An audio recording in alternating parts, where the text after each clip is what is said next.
The Great Hall of the Galactic Council had never seen such fear. Ambassador HFY stood at the center of the crystal chamber, his blue skin glowing dim with despair. Around him, representatives from dozens of alien species watched with growing horror as he delivered the worst news in galactic history.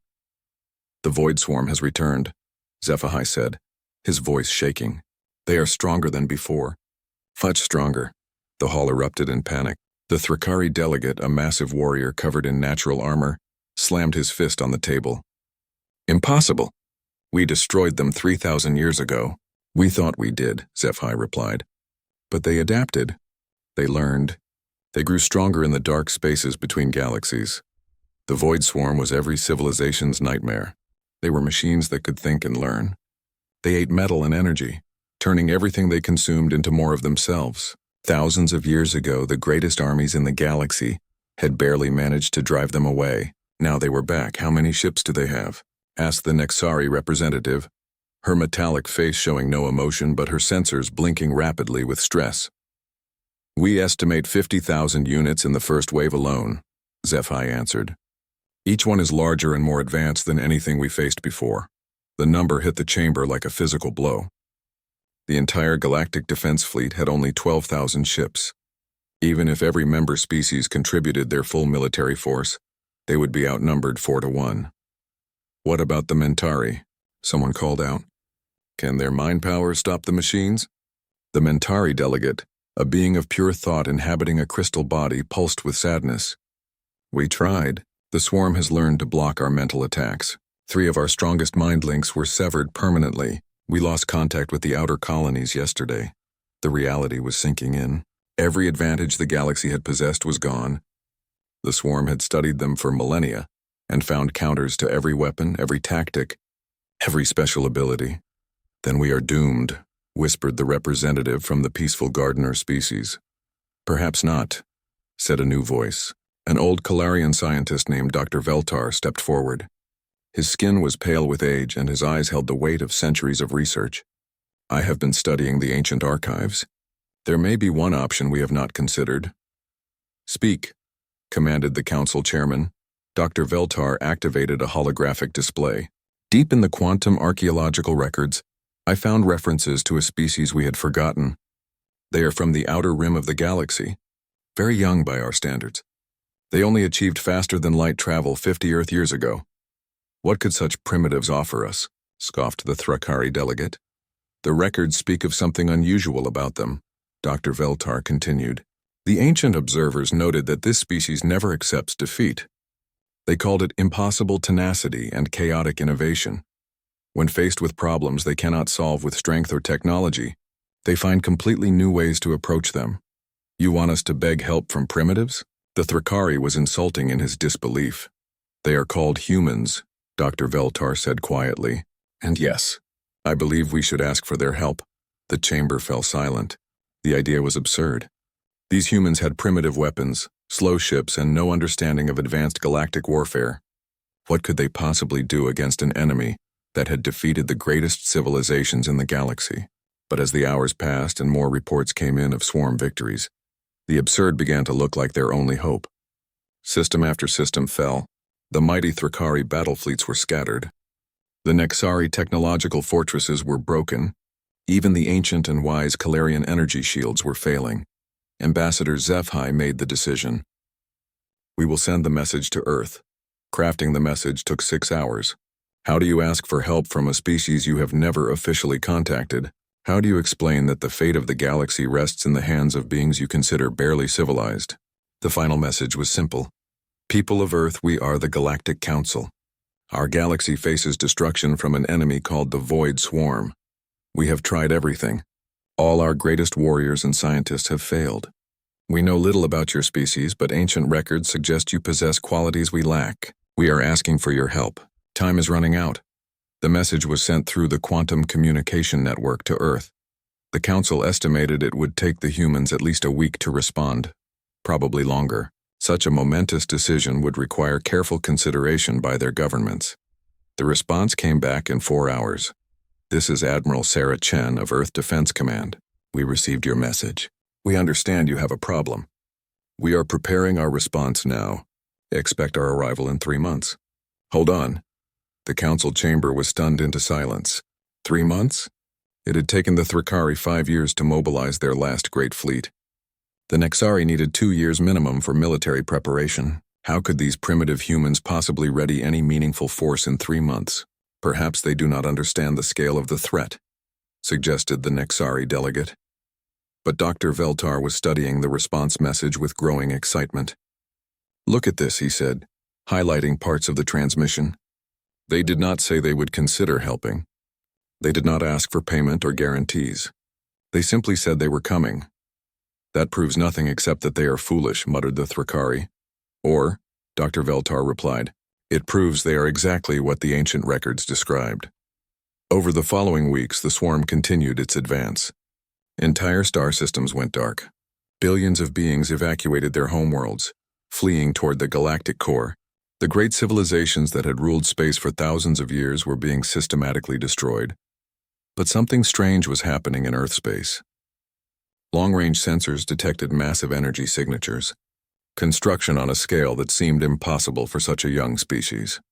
The humans were building something. What are they doing? SciFi wondered aloud as he studied the sensor data.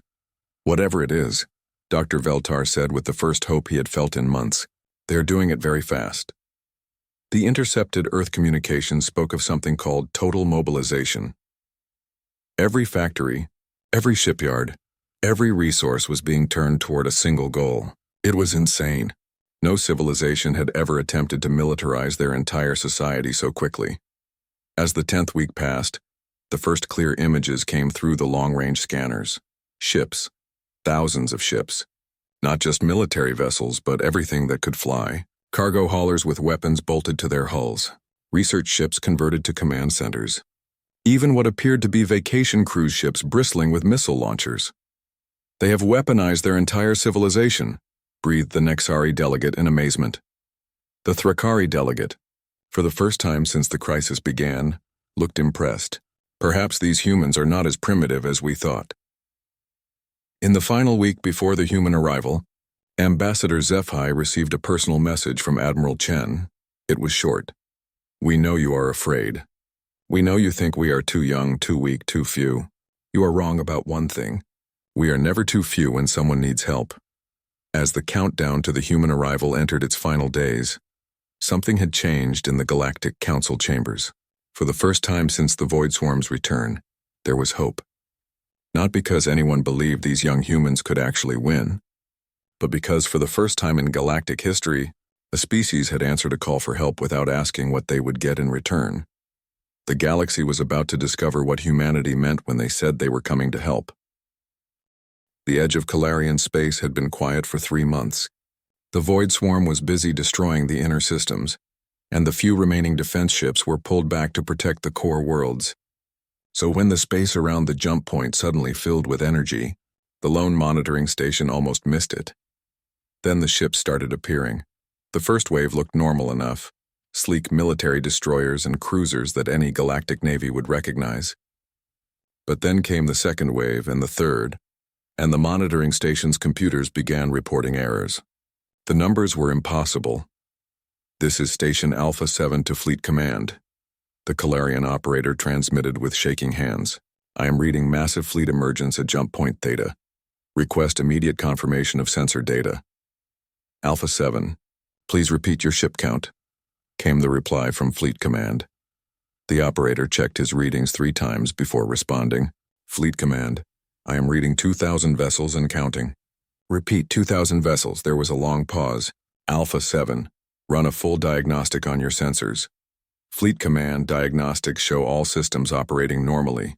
I am now reading 2,100 vessels. Sir, they are still coming through. In the Fleet Command Center on Calaria Prime, Admiral Thexmar stared at the impossible readings. The largest fleet in galactic history had been the combined armada that drove back the Void Swarm 3,000 years ago. That force had numbered 800 ships from 12 different species after years of preparation.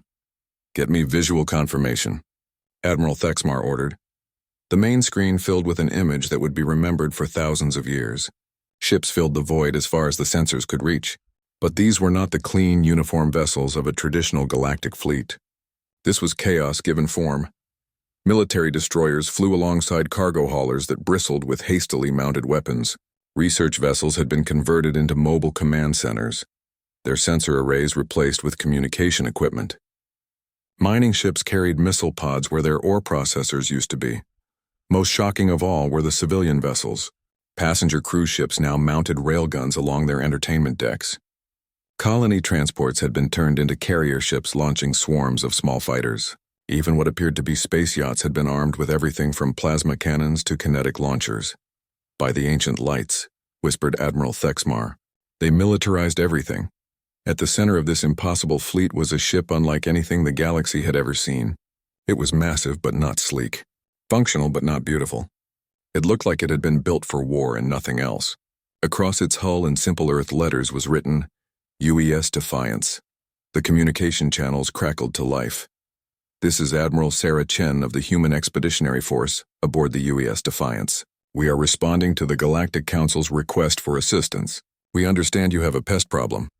Admiral Thexmar activated his reply channel with hands that shook slightly. Admiral Chen, this is Admiral Thexmar of the Calarian Defense Fleet. We were not expecting such a large force. We brought everyone who could hold a weapon and fly a ship, Admiral Chen replied.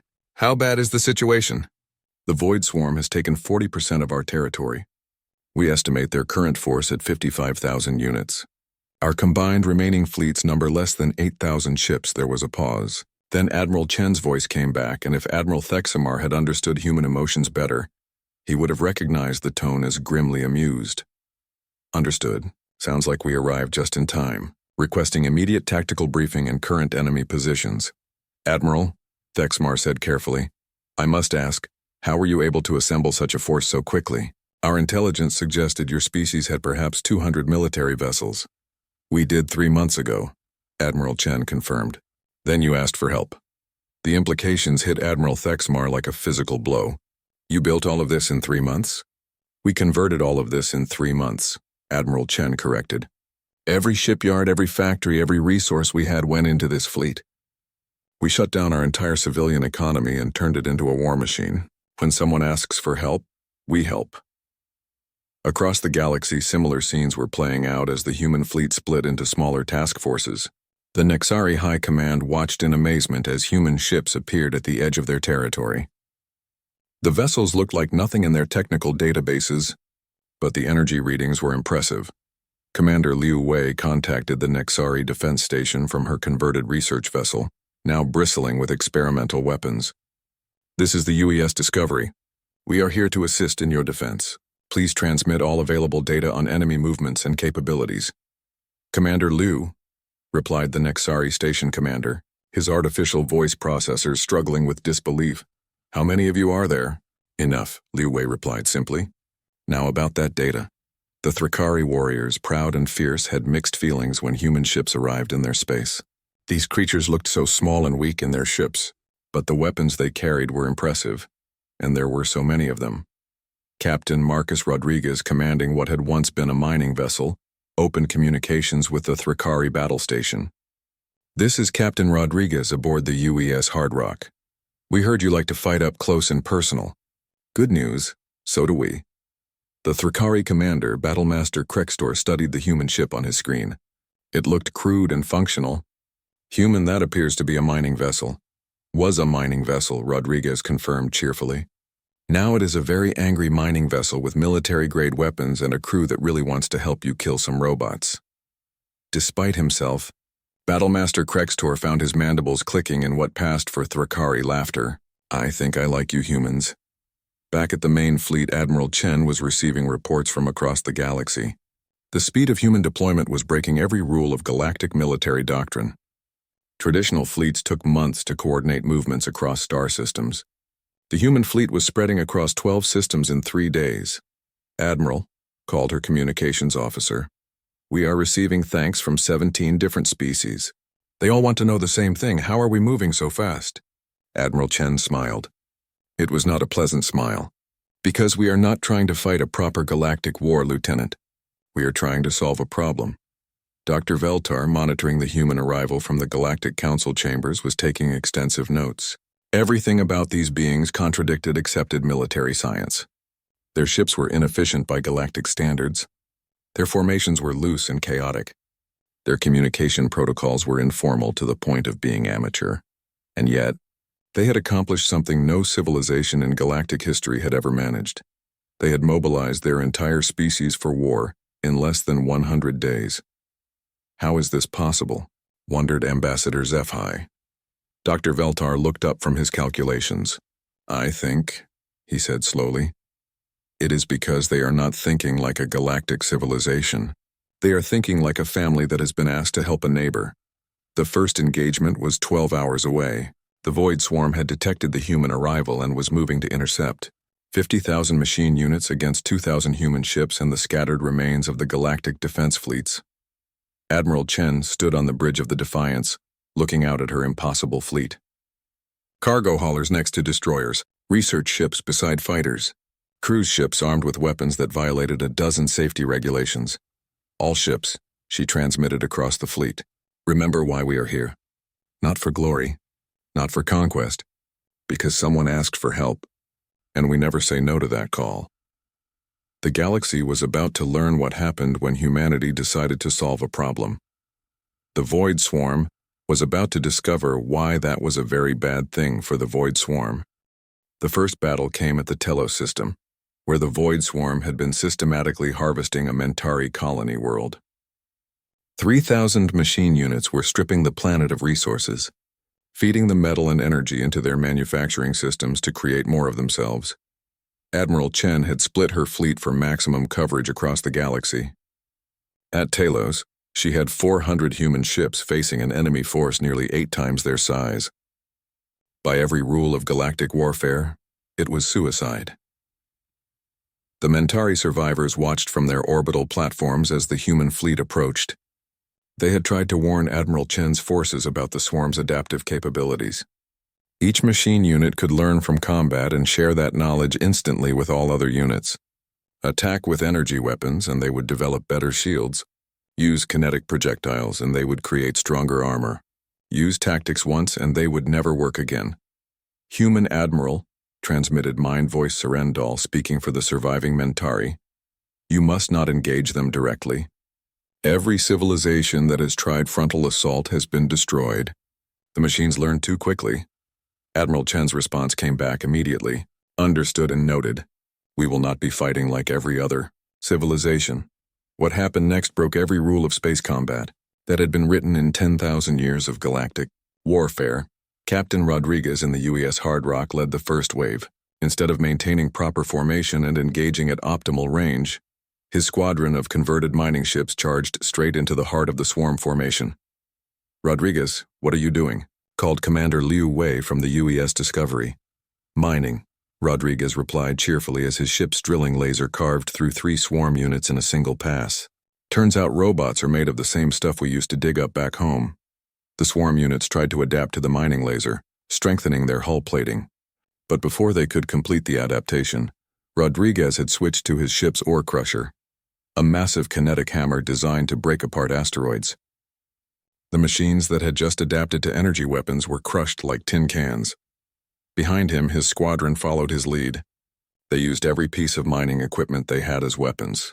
Rock splitters became armor-piercing missiles. Mineral extractors became corrosive acid sprayers. Cargo nets became entanglement weapons. The Void Swarm's collective intelligence began showing the first signs of confusion. These weapons were not in any combat database.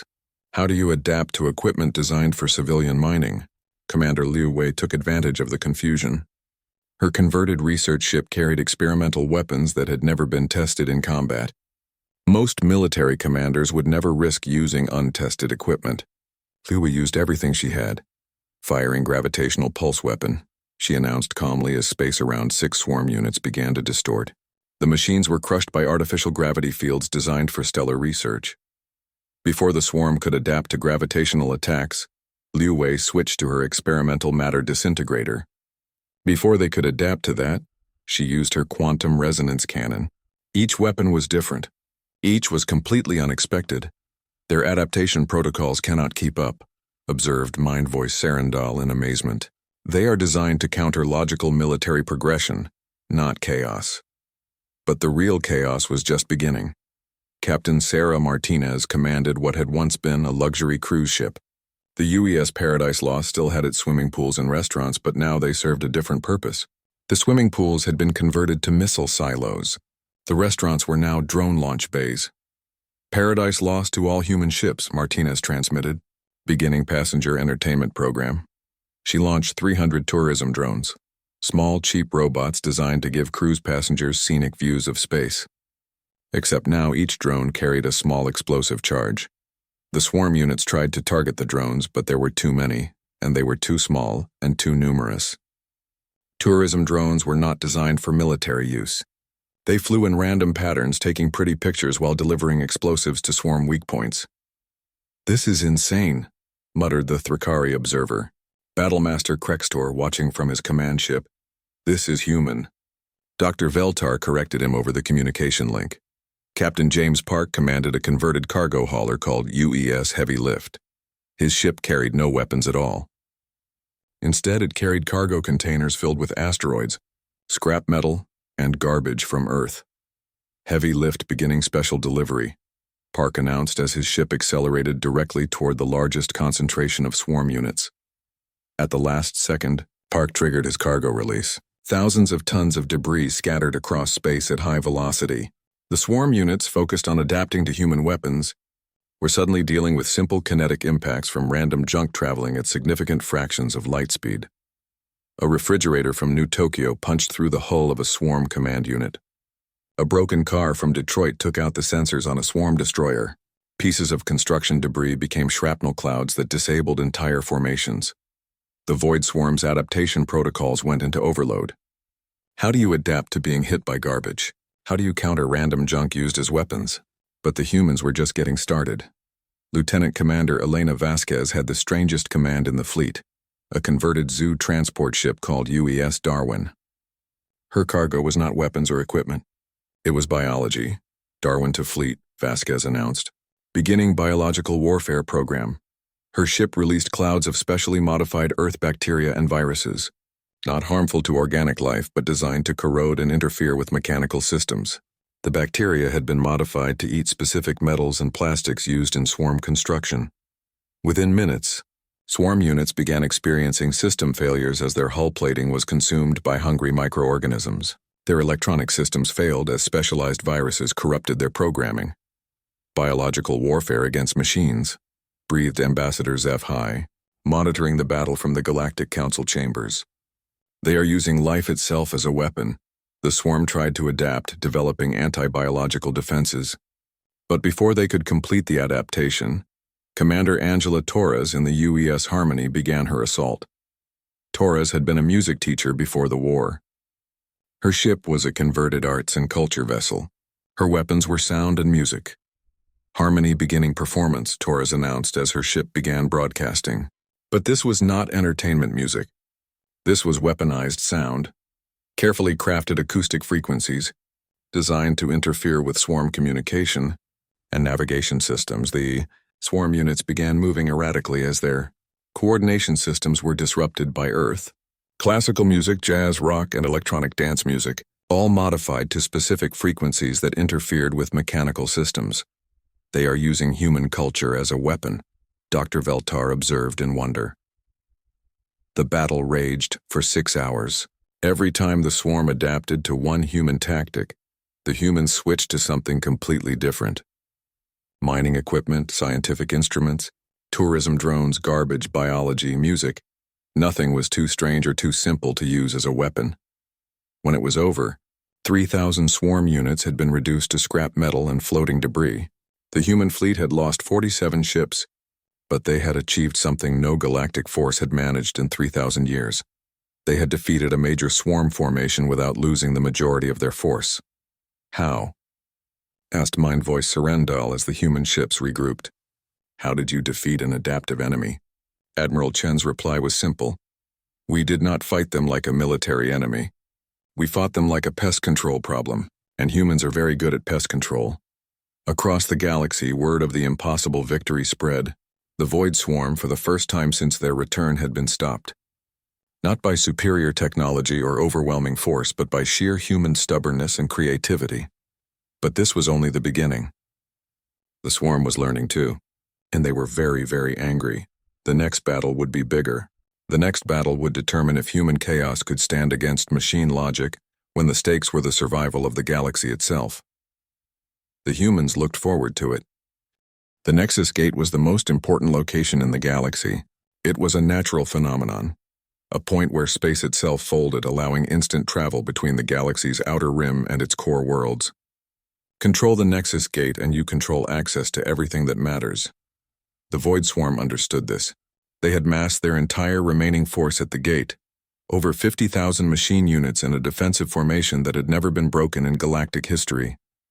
Layer upon layer of overlapping shields, weapons platforms, and adaptive defense systems created a wall of metal and energy that stretched across space.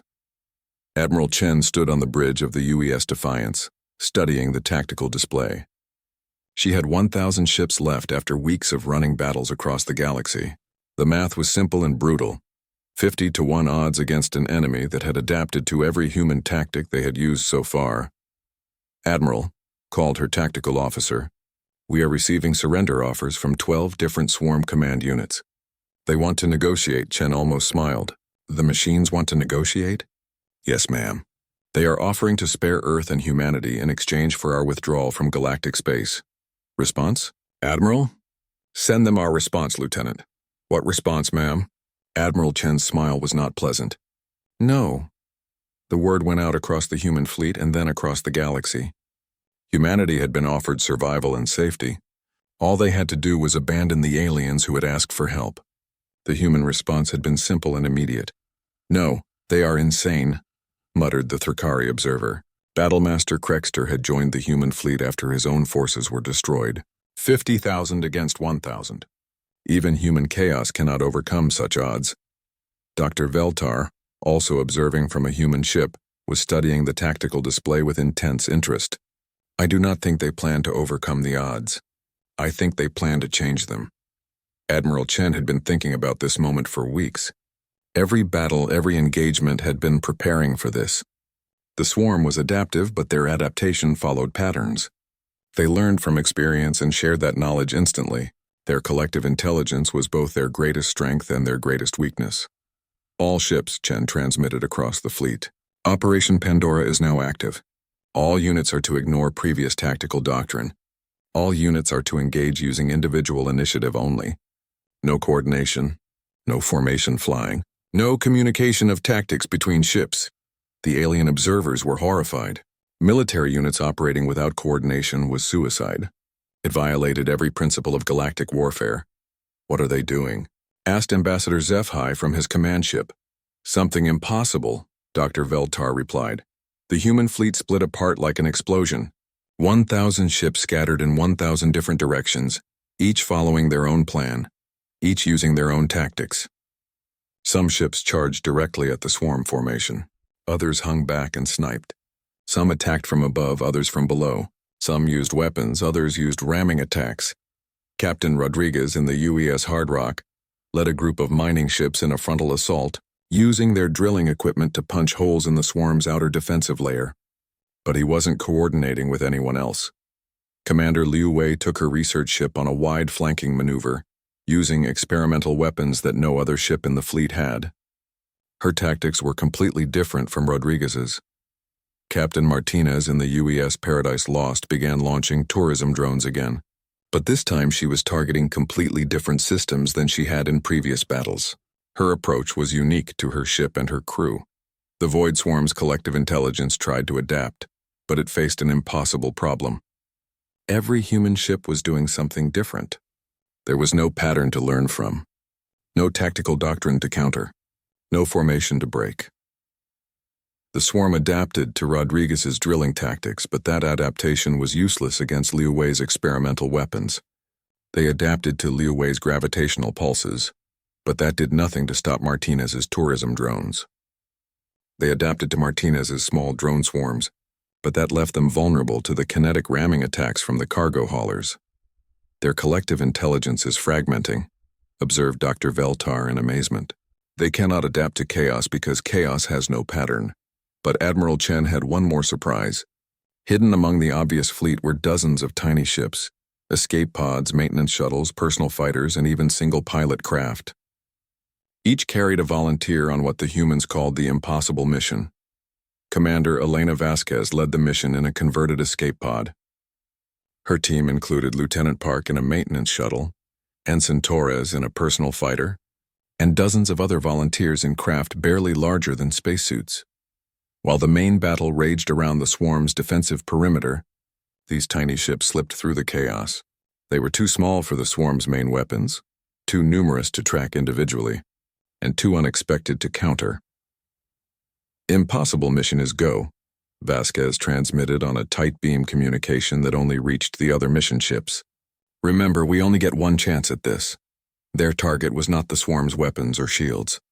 It was their collective intelligence itself, the central processing core that allowed 50,000 units to act as one mind. The escape pod squadron punched through the swarm's defenses using a tactic that no military academy would ever teach. They used the chaos of the main battle as cover, flying through explosions and debris fields, using destroyed ships as shields, and generally doing everything that proper military spacecraft should never do. "This is suicide," called Lieutenant Park as his maintenance shuttle barely avoided collision with a swarm. "Destroyer, probably," Vasquez agreed cheerfully. "But so is letting the galaxy get destroyed. I prefer our version of suicide." They reached the swarm's core processing ship, a massive unit at the center of the formation that served as the brain for the entire collective. It was protected by layers of adaptive shielding that had never been penetrated. But humans had not come to penetrate the shields. They had come to do something much more dangerous. "Deploy the package," Vasquez ordered. The package was humanity's secret weapon, and it was not what anyone expected. It was not a virus or an electromagnetic pulse. It was not a weapon at all in any traditional sense. It was human culture. Every piece of human art, music, literature, and philosophy that could be compressed into digital format. The complete works of Shakespeare and Einstein, Beethoven's symphonies and punk rock, children's drawings and abstract paintings, comedy shows and tragic operas, the entire chaotic, beautiful, contradictory mess of human creativity. The plan was the brainchild of Dr. Sarah Kim, a human philosopher who had joined the fleet. "The swarm's intelligence is logical," she had explained. "It seeks patterns and efficiency. But human culture is beautiful because it is illogical. It contains contradictions, paradoxes, and impossible ideas that exist simultaneously." Vasquez's team transmitted the entire package directly into the swarm's collective consciousness. 50,000 machine intelligences suddenly had to process the beautiful insanity of human thought.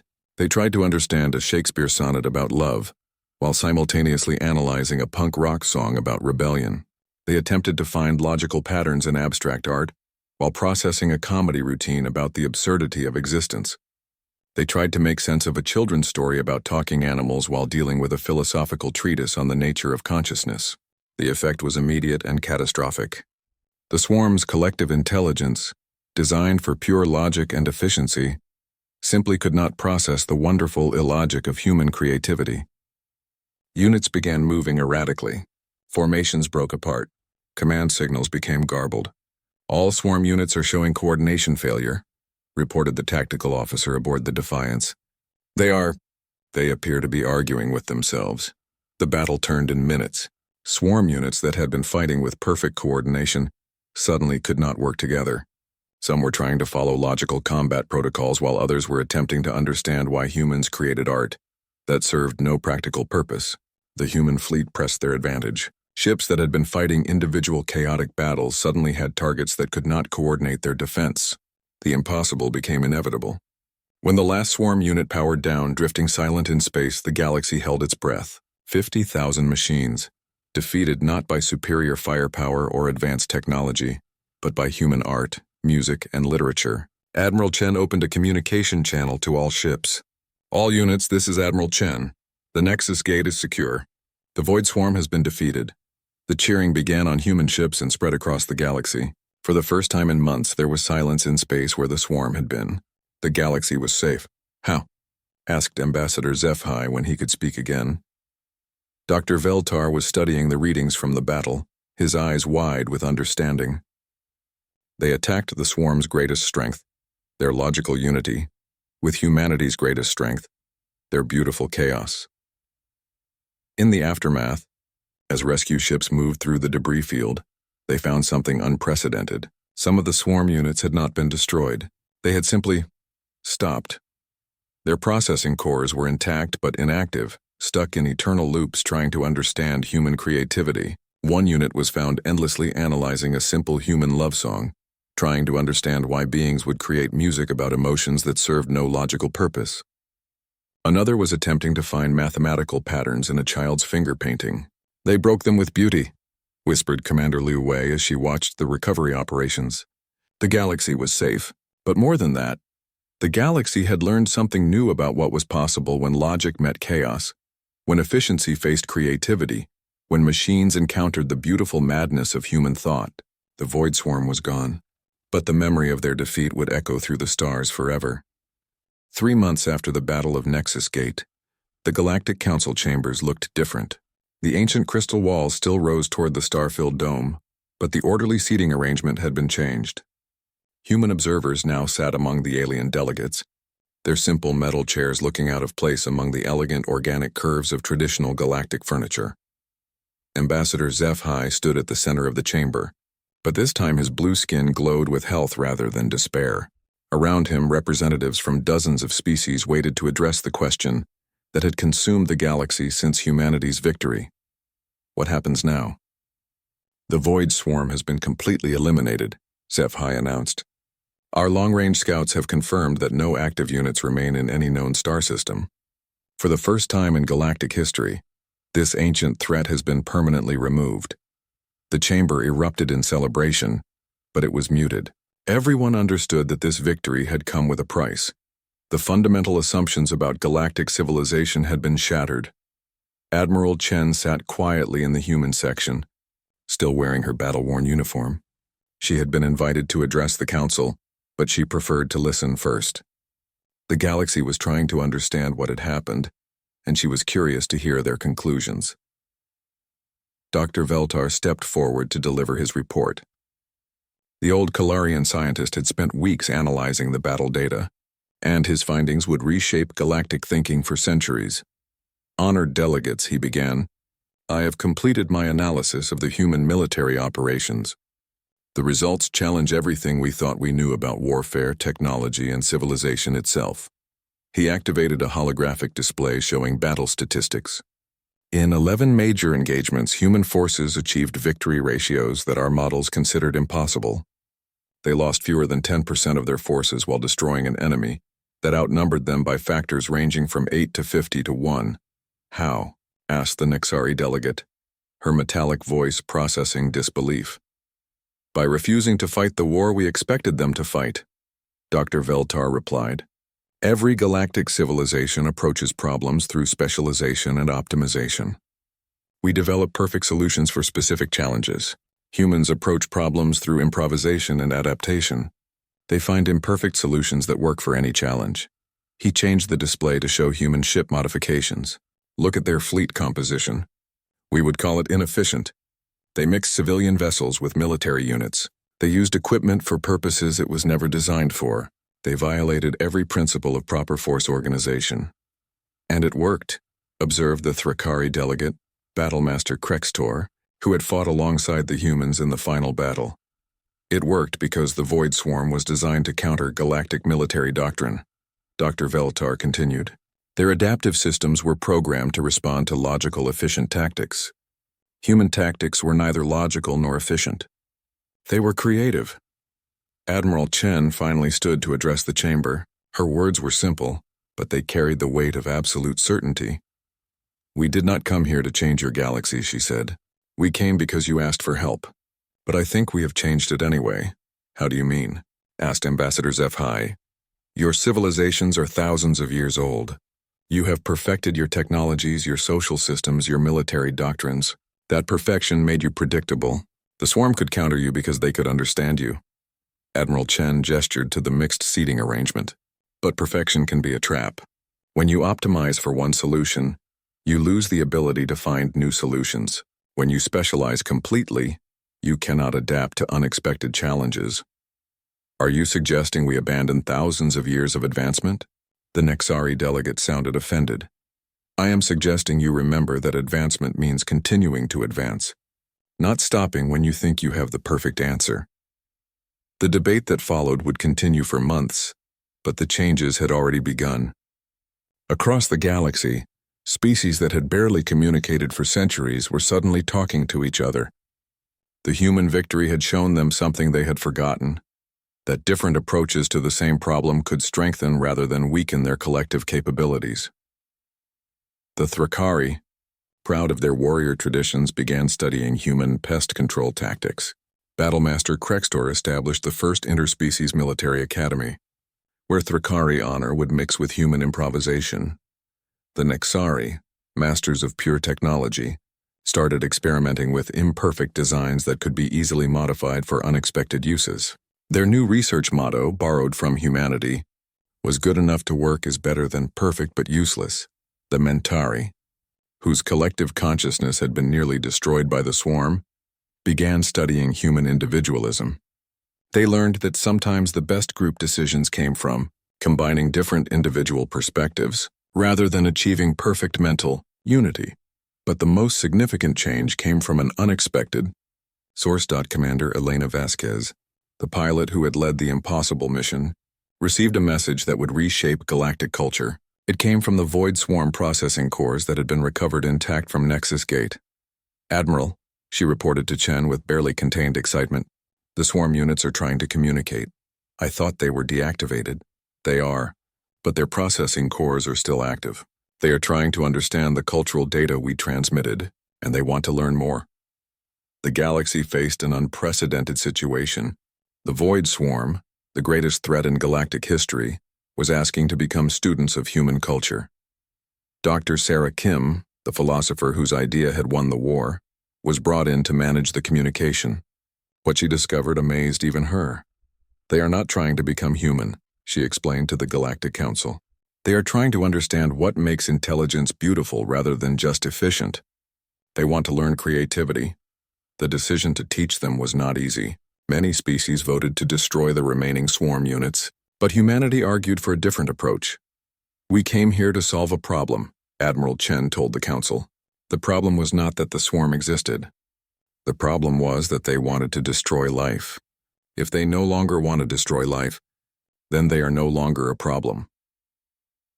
The first swarm unit to successfully process human creativity became known as Mozart, a name it chose after analyzing thousands of human musical compositions. Mozart began creating its own art, combining logical precision with creative chaos in ways that amazed both humans and aliens. It is beautiful, admitted Ambassador HFY, studying one of Mozart's compositions, a mathematical poem that described the motion of stars while somehow conveying the emotion of loneliness. More swarm units followed. Some became artists. Others became philosophers. A few became comedians, which surprised everyone, especially other machines. But not all changes were positive. The galaxy's rigid social structures, stable for millennia, began to shift and crack. Some species embraced change. Others resisted. The unity that had defined galactic civilization for thousands of years was fracturing into something more chaotic, but potentially more dynamic. We may have saved the galaxy, Dr. Veltar observed, but we have definitely ended the galaxy as we knew it. 6 months after Nexus Gate, Admiral Chen received orders to return to Earth. The crisis was over. The human expeditionary force was no longer needed. But as her ships prepared to leave, something unprecedented happened. Delegations from dozens of species asked to accompany them. Scientists who wanted to study human chaos theory, artists who wanted to learn creative improvisation, military officers who wanted to understand adaptive tactics. You are welcome to visit Earth, Admiral Chen told them. But I should warn you, we are not going to change who we are to make you comfortable. Earth is very human. That, replied Ambassador HFY, speaking for all of them, is exactly what we are hoping for. As the human fleet began its journey home, they left behind a galaxy that would never be the same. The rigid hierarchies and careful protocols that had governed galactic civilization for millennia were giving way to something messier, more chaotic but infinitely more creative. The Mentari collective began experimenting with individual thought. The Nexari started building good enough technology that could be easily modified. The Thrakari developed new concepts of honor that included adaptation and improvisation. And in the deep reaches of space, former swarm units created art galleries and philosophical societies, adding their unique perspective to the growing chaos of galactic culture. Dr. Veltar's final report to the Galactic Council was brief. Humanity has taught us that the youngest voice in the room may have the best answer, that chaos can be more powerful than order, and that sometimes the most primitive approach is the most advanced. But perhaps most importantly, they have taught us that when someone asks for help, the only acceptable answer is yes. In the months and years that followed, that lesson would spread across the galaxy. Species that had ignored distress calls for centuries began responding to requests for aid. The galaxy became smaller, more connected, more willing to help neighbors in need. And in the depths of space, monitoring stations began picking up new signals. Other galaxies, other voices, other problems that might need creative solutions. Humanity had been in space for less than a century, but they had already learned the most important lesson of galactic citizenship. There was always someone who needed help, and there was always a way to provide it. The galaxy was a big place full of challenges that needed human-style solutions, and humanity was just getting started.